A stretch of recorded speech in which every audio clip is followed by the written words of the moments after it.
Salut chers abonnés et bienvenue sur Enquête d'Ébène. Aujourd'hui nous allons parler d'un sujet à la fois sérieux et drôle, l'évolution de l'économie camerounaise depuis les années 2000 et un peu plus avant. Oui, vous avez bien entendu, on va faire un grand plongeon dans l'univers des pourcentages, des politiques budgétaires et du piment. Avant de plonger dans le vif du sujet, petit rappel, le Cameroun est une république dominée politiquement par le RDPC depuis les années 1982. Le multipartisme, lui, a fait son apparition en 1991, mais disons que la compétition électorale reste une sorte de match de foot où l'équipe d'en face n'a toujours pas de gardien. Au tournant des années 2000, l'économie camerounaise a commencé à montrer des signes de reprise après une longue période de turbulence. Savez-vous qu'entre 2000 et 2023, la part du secteur des services dans le PIB est passée de 44,3% à 51,9%? C'est un peu comme passer d'une vieille 404 à une voiture plus moderne. La progression est là, même si la route reste chaotique. Mais rassurez-vous, c'est pas le pire qui puisse arriver. Tout n'a pas toujours été rose, ou du moins les choses n'ont pas été très faciles pour le gouvernement en place.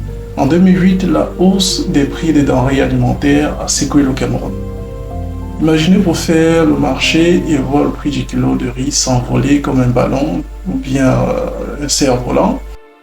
Ajoutez à cela la baisse des cours de pétrole entre 2014 et 2016 et vous obtenez un cocktail explosif pour une économie en voie de diversification. Face à ces chocs, le gouvernement a sorti la carte de la consolidation budgétaire. Alors ne vous emballez pas par le terme un peu trop joli, cela consiste techniquement dans les coulisses simplement à réduire le déficit, serrer les ceintures, signer quelques programmes avec le FMI. On a même vu fleurir des réformes censées booster la productivité et accessoirement réduire la pauvreté, mais là encore les résultats sont mitigés. La pauvreté n'a pas toujours baissé comme espéré.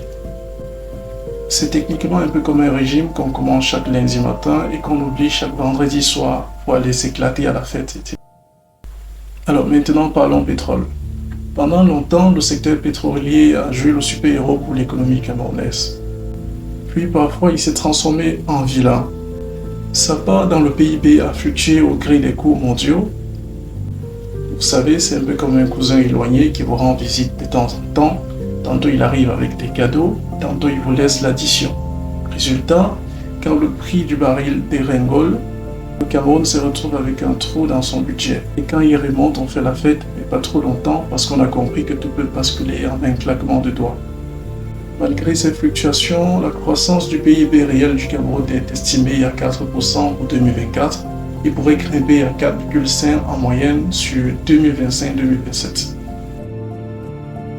Et pourquoi cette croissance? Grâce à l'amélioration de l'approvisionnement énergétique et l'augmentation des investissements publics, notamment les barrages, les routes, les autoroutes en projet. En clair, si tout va bien, on aura plus d'électricité stable, plus de routes, un peu plus de Wi-Fi pour poster nos selfies sur TikTok et Instagram. Mais attention, ce n'est pas gagné d'avance. La corruption, la mauvaise gestion des ressources, l'instabilité régionale, l'ethnicisme, le tribalisme restent des épines dans le pied de la croissance. On peut se demander, est-ce qu'on a vraiment la bonne stratégie pour faire décoller l'économie? Ou ne risque-t-on pas encore une fois de voir l'argent s'évaporer dans les poches de quelques privilégiés? On a beau l'éviter, mais on ne peut pas parler d'économie camerounaise sans évoquer la politique. Le RDPC, parti du président Biya, tient fermement la barre depuis les années 1982. Autant on dit que les alternances n'est pas trop le style de la maison.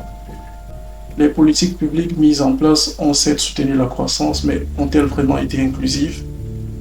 Les rapports officiels nous disent que la pauvreté n'a pas reculé autant que l'on espérait. C'est un peu comme si on avait un gâteau économique qui gonfle, mais que tout le monde ne peut pas croquer dessus. Des questions fusent alors. Comment répartir équitablement les bénéfices de la croissance? Quel mécanisme pour encourager la bonne gouvernance? Et surtout, quand allons-nous voir une véritable concurrence politique dans les normes et dans le respect des lois? En résumé, l'économie camerounaise a fait du chemin depuis les années 2000. Les secteurs se sont diversifiés, la croissance est là, parfois fragile, parfois encourageante, et les perspectives ne sont pas si sombres, malgré les crises et les chocs.